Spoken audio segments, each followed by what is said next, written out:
আসসালামু আলাইকুম সুপ্রিয় শিক্ষার্থীরা, আশা করি তোমরা অনেক ভালো আছো।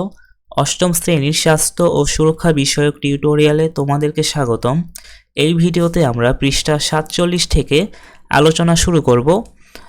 আমাদের পৃষ্ঠা 47-এ একটি ছক পূরণ করতে হবে। আমরা এই ছকটি এখন পূরণ করা শিখব। শারীরিক ফিটনেস বজায় রাখতে প্রতিদিন আমি যা করব। এখানে আমরা লিখব খেলা এবং ব্যায়াম, এবং সকাল, বিকাল এবং রাতে কোন সময় আমরা কোনটা করব আমরা এখানে তা লিখব। আমরা এখন সরাসরি অ্যান্সার দেখে নিব।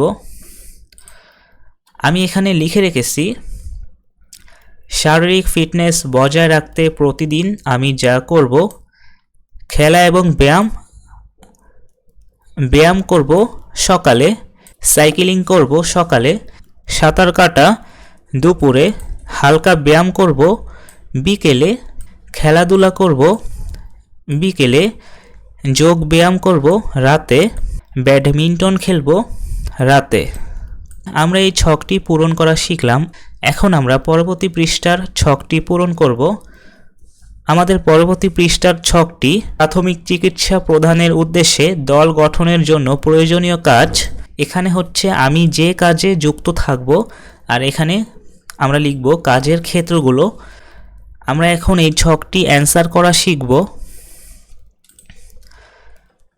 আমি এখানে লিখে রেখেছি, প্রাথমিক চিকিৎসা প্রদানের উদ্দেশ্যে দল গঠনের জন্য প্রয়োজনীয় কাজ। এখানে কাজের ক্ষেত্র, আর এখানে লিখব আমি যে কাজে যুক্ত থাকব। দল গঠনের প্রস্তুতি, আমি কয়েকজন বন্ধু নিয়ে একটি দল গঠন করব। আমার দলের উদ্দেশ্য হবে এলাকায় বা স্কুলে কেউ আঘাতপ্রাপ্ত হলে তাকে প্রাথমিক চিকিৎসা দেওয়া। স্থানীয় পর্যায়ে প্রশিক্ষণের সুযোগ সন্ধান, এখানে লিখব দল গঠনের পর এলাকার স্থানীয়দের সাথে আলাপ করে দেখব যে প্রাথমিক চিকিৎসার কোনো প্রশিক্ষণ নেওয়া যায় কি না। এরপর প্রশিক্ষণ গ্রহণ, স্থানীয় পর্যায়ে প্রশিক্ষণ নেওয়ার সুযোগ পেলে প্রশিক্ষণ নিব, তাহলে দলের কার্যক্রম ভালোভাবে চলবে।